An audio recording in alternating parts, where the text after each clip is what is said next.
Good morning, students. Welcome back to Devit classes. Today we are going to start. The topic is the content of value education. Lecture number 4. ये course plan में last वाली PPT में भी आपको show करवाया है ताकि आपको इजीली आप समझ सके कौन सा टॉपिक आपको कौन से लेक्चर में मिलेगा. सो आज हमारा जो लेक्चर है 4 है. The content of value education. Content क्या होता है? बेसिकली कंटेंट का मतलब क्या है?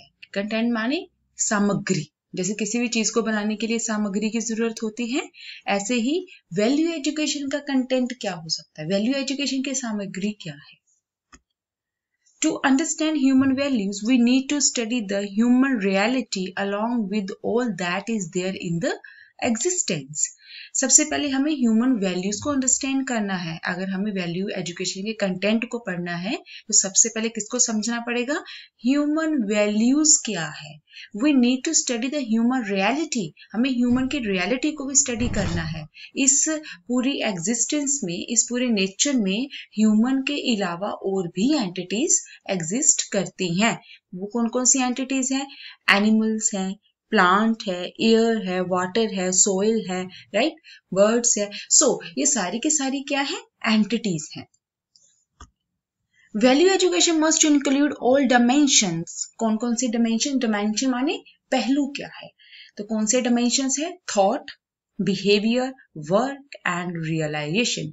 ये आपको 2 मार्क्स में भी एग्जाम में क्वेश्चन पूछ सकते हैं, तो आपका यही आंसर होगा, thought, behaviour, work and realisation. इसको अच्छे से एक्सप्लेन हम नेक्स्ट वाले चैप्टर्स में करेंगे. वैल्यू एजुकेशन का नेक्स्ट कंटेंट क्या है? इसमें ह्यूमन लिविंग्स के सारे लेवल्स आते हैं. कौन कौन से लेवल्स हैं? Individual, family, society, then nature, right. तो ये भी 2 मार्क्स में आपको क्वेश्चन आ सकता है एंड 10 मार्क्स में तो ये आता है क्वेश्चन. तो इसको भी हम अच्छे से एक्सप्लेन नेक्स्ट वाले चैप्टर्स में ही करेंगे. यहाँ पे सिर्फ उसका एक ब्रीफ फॉर्म दिया हुआ है. सो इसका हायरार्की मत चेंज करिएगा. सबसे पहले इंडिविजुअल ही होता है, mean my self. Individual mean पहले खुद को, फिर फैमिली, फैमिली के बाद सोसाइटी, सोसाइटी के बाद nature.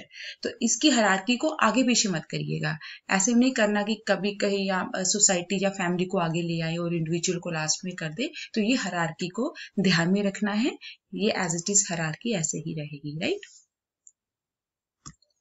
Similarly the content of value education will be to understand myself. जैसे मैंने पहले ही कहा, सबसे पहले हमें अपने आप को पहचानना है, अपने आप को एक्सप्लोर करना है, अपने आप को जानना है, तब दूसरे के बारे में हम जानेंगे. लेकिन हम लोग क्या करते हैं? दूसरे के बारे में ज्यादा जानते हैं रादर देन आवरसेल्फ, राइट. तो सबसे पहले किसकी अंडरस्टैंडिंग करनी है? माई सेल्फ की. माई एस्पिरेशंस. दूसरे की एस्पिरेशन नहीं. यहाँ पे हमें क्या देखना है? माई एस्पिरेशंस क्या है, मेरी क्या इच्छाएं हैं. जब तक हम खुद की इच्छाओं की समझ नहीं कर पाएंगे तो दूसरों की इच्छाएं कैसे समझेंगे, राइट. माई हैप्पीनेस, मेरी प्रसन्नता किसमें है. यहाँ पे एक छोटा सा डिफरेंस क्लियर कर दूं. एक हैप्पीनेस और prosperity both are different, right. Happiness क्या होता है? जैसे आपको अंदरूनी एक खुशी मिलती है, जैसे आपको किसी ने रिस्पेक्ट करी, आपको उससे जो खुशी मिलती है, जो वहां से आप प्रसन्न होते हो, दैट इज अ डिफरेंट. वो हैप्पीनेस है, ठीक है. जो आपको मटीरियलिस्टिक चीजों से मिलती है खुशी, माने जैसे आपको मोबाइल, आपने कार ली, आपने घर लिया, मीन जो आपको मटीरियलिस्टिक चीजों से मिलती है वो प्रोस्पेरिटी होती है. जो आपको एक अंदर से एक भावना उत्पन्न हो, लाइक आपकी किसी ने रिस्पेक्ट करी, आपको किसी ने ऑनर करा, उसमें से जो खुशी मिलती है वो हैप्पीनेस होती है, ठीक है. इसको भी हम डिटेल में एक्सप्लेन आगे करेंगे. Understand the goal of human life. Human life के गोल को अंडरस्टैंड करना. Next, understand the other existence in the nature.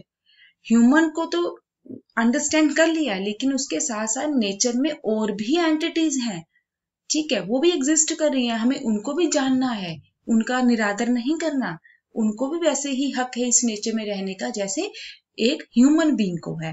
तो वो एंटिटीज मैंने पहले बताई आपको. एनिमल्स हैं, प्लांट्स हैं, बर्ड्स हैं, सोइल, वाटर, एयर, ये सारे के सारे अदर एंटिटीज हैं जो नेचर में एग्जिस्ट करती हैं. तो basic role of human being in the nature. तो एक्चुअल में ह्यूमन बीइंग का ही रोल अहम है इस नेचर के बीच में. ह्यूमन जब उसका जब कहीं समझ से वो काम लेता है तो वो उत्पत्ति का कारण बनता है। जब उसका दिमाग सही काम नहीं करता वो विनाश का कारण बन जाता है। तो यहाँ पे हम आज का लेक्चर कंप्लीट होता है। तो अगर हम छोटी सी बात करते हैं, छोटा सा डिस्कशन है, लाइक जैसे आजकल आपको पता है ये कोरोना वायरस की जो महामारी फैली हुई है, कभी कभी दूसरे पहलू से सोचिए, क्या इंसान ने नेचर के साथ छेड़खानी नहीं करी? शायद ये उसी की भरपाई कर रहे हैं। ठीक है, नेचर के साथ छेड़खानी करेंगे तो जब नेचर आपके साथ छेड़खानी करती है ना, तो फिर उसका भी कोई सोल्यूशन नहीं मिलता। आज इस बीमारी का कहीं पे किसी के पास कोई सोल्यूशन अभी अब टिल डेट, अभी की डेट तक कोई भी मेडिसिन, कोई वैक्सीनेशन किसी के पास नहीं तैयार हो रहा। बड़े बड़े साइंटिस्ट, बड़े बड़े मेडिकल इंस्टीट्यूशन धरे के धरे रह गए। अभी तक सब रिसर्च चल रही है लेकिन कोई इस चीज को समझ ही नहीं पा रहा। ठीक है, तो ये क्या है? ये कुदरत का प्रकोप है। ठीक है, अगर आप सही तरीके से नहीं चलेंगे, आप कुदरत के साथ छेड़खानी करेंगे, आप एनिमल्स के साथ छेड़खानी करते हैं, आप प्लांट्स के साथ छेड़खानी करते हैं, तो वो भी जब अपना दूसरा रूप लेके आता है तो फिर क्या करता है? इंसान का विनाश कर देता है। आज अगर आप देखें हमारी गंगा और यमुना जी का पानी कितना स्वच्छ हो गया है। उस पानी को अगर आप देखें कितना पारदर्शी है कि नीचे पड़े पत्थर और कंकर भी उसमें से दिखाई दे रहे हैं। ऐसा क्यों? क्योंकि वहां पे अब कोई ह्यूमन जा ही नहीं रहा है ना।